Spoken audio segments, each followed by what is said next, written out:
आज जो हमने रिट फाइल किया था दिल्ली हाई कोर्ट में against DCW and Mrs Barkha Singh in person, उसकी हेयरिंग थी।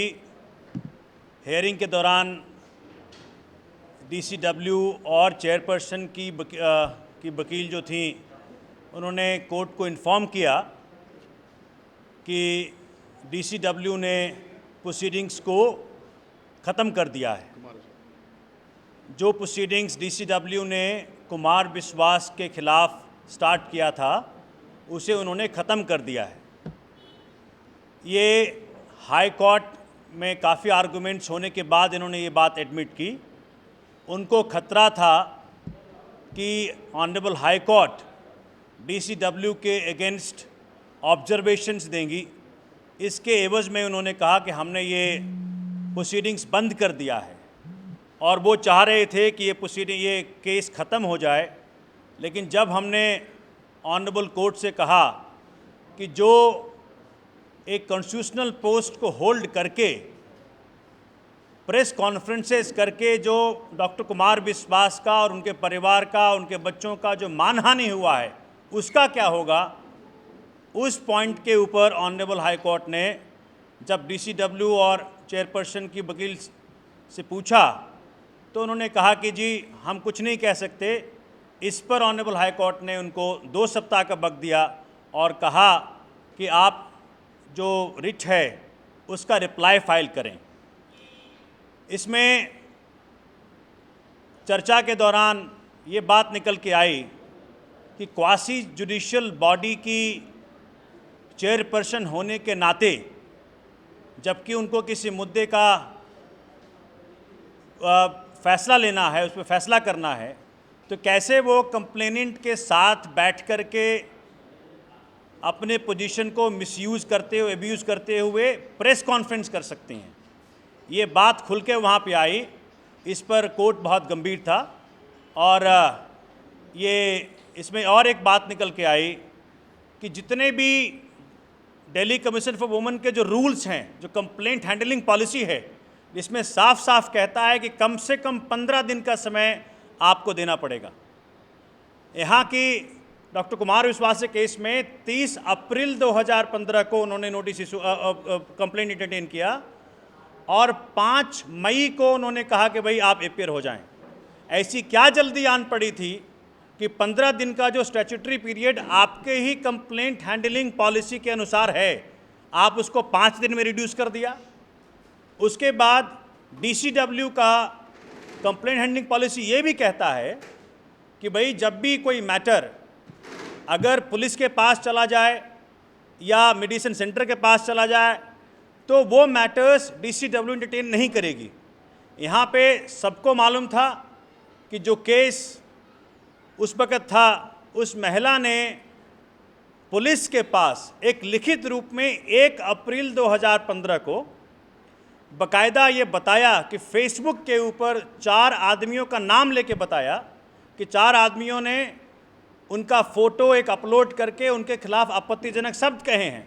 मामला ये था और ये बाकायदा ये बात DCW को मालूम था। उसके बावजूद DCW ने अपने नियमों का उल्लंघन करके इस कंप्लेंट को एंटरटेन किया और अपने पद को राजनीतिक लाभ के लिए दुरुपयोग किया। दिलीप भाई, देखिए, इस पूरे प्रकरण में संकट क्या है वो समझना पड़ेगा। समस्या क्या है? 2 किस्म के संकट इसमें नज़र आते हैं।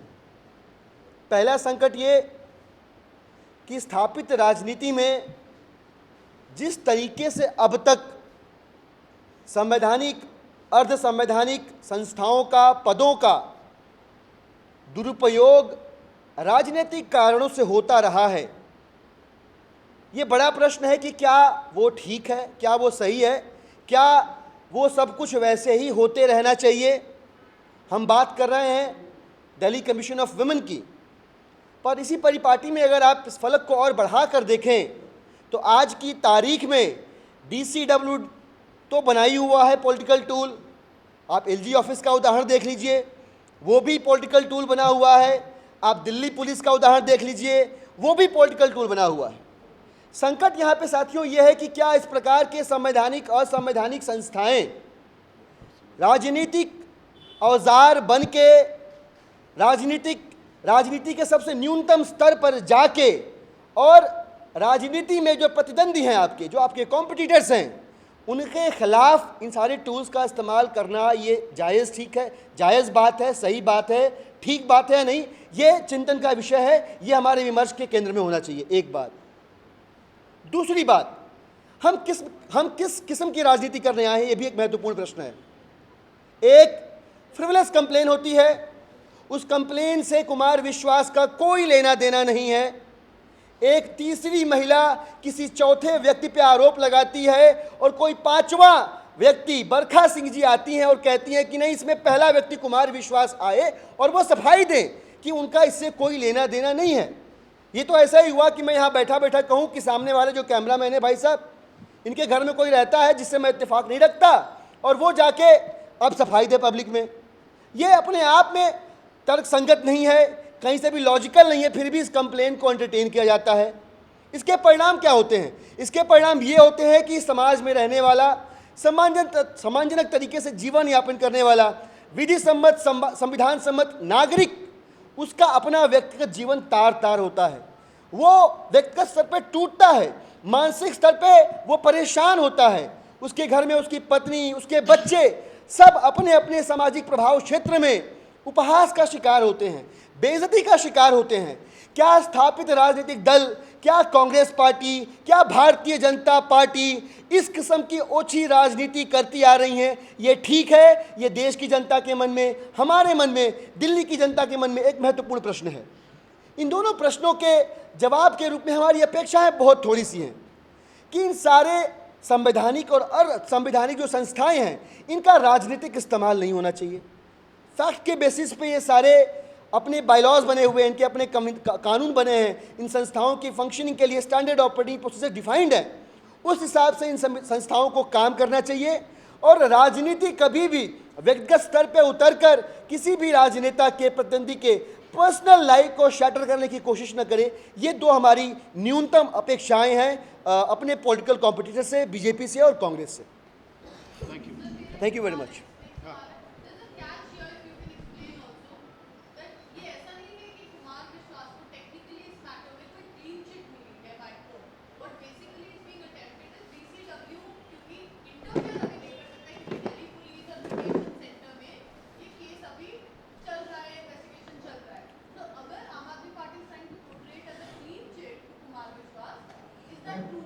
What was the allegation against Kumar Vishwas?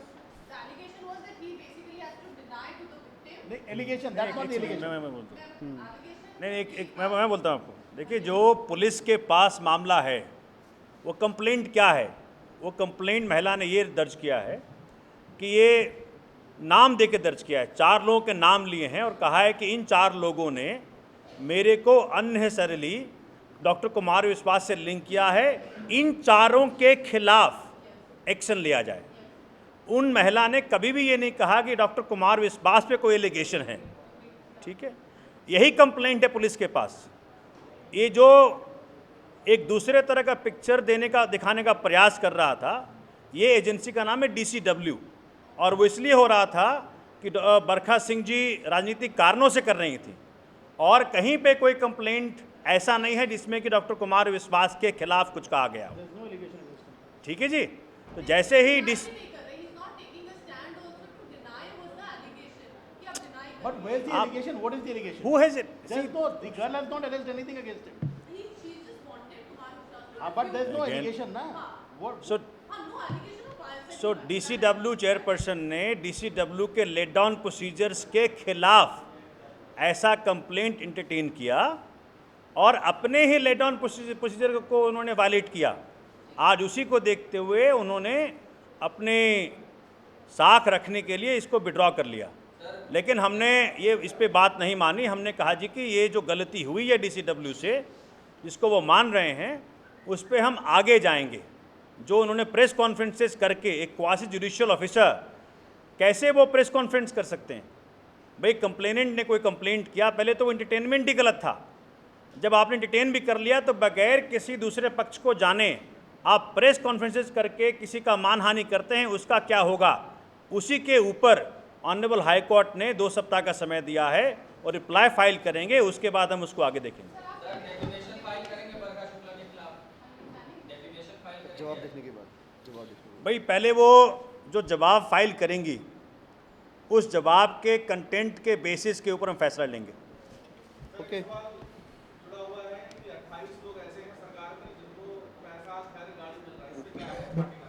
देखिए, दिल्ली की जनता ने एक अभूतपूर्व मैंडेट दिया हुआ है। दिल्ली की सरकार ने पिछले 4 महीने में यह साबित कर दिया है कि वो जनता के हितों में बहुत अच्छा काम कर रही है। कम से कम दिल्ली की सरकार को अधिकार दें कि जिन लोगों को वो ठीक समझती हैं और जो उनके काम में, जो उनको उनके मैनिफेस्टोज के वादों को पूरा करने में उनकी मदद कर सकते हैं, उनकी मदद से वो आगे दिल्ली की जनता के हक में काम कर रहे हैं। इसमें हमको आपको कुछ कहने की ज़रूरत नहीं है और जो भी हो रहा है अच्छा हो रहा है, ठीक से हो रहा है, कहीं कोई गलत नहीं हो रहा है। नहीं, इसका जवाब इससे है कि अगर मैं कल रास्ते पे जा रहा था, एक चींटी मेरे पैर से मर गया और भाजपा का नेता मुझे कोई मिला, वो कह रहे जी आपने मर्डर कर दिया। ये जो आपने सवाल किया उसका जवाब यही है।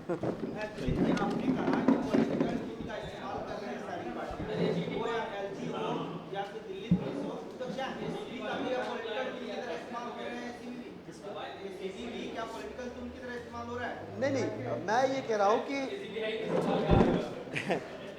एसीबी दिल्ली सरकार के अधीन आती है और एसीबी को क्या करना है क्या नहीं करना है एसीबी को बखूबी पता है। जो प्रयास हो रहे हैं वो एसीबी के एफर्ट्स को डीरेल करने के लिए हो रहा है। Thank you.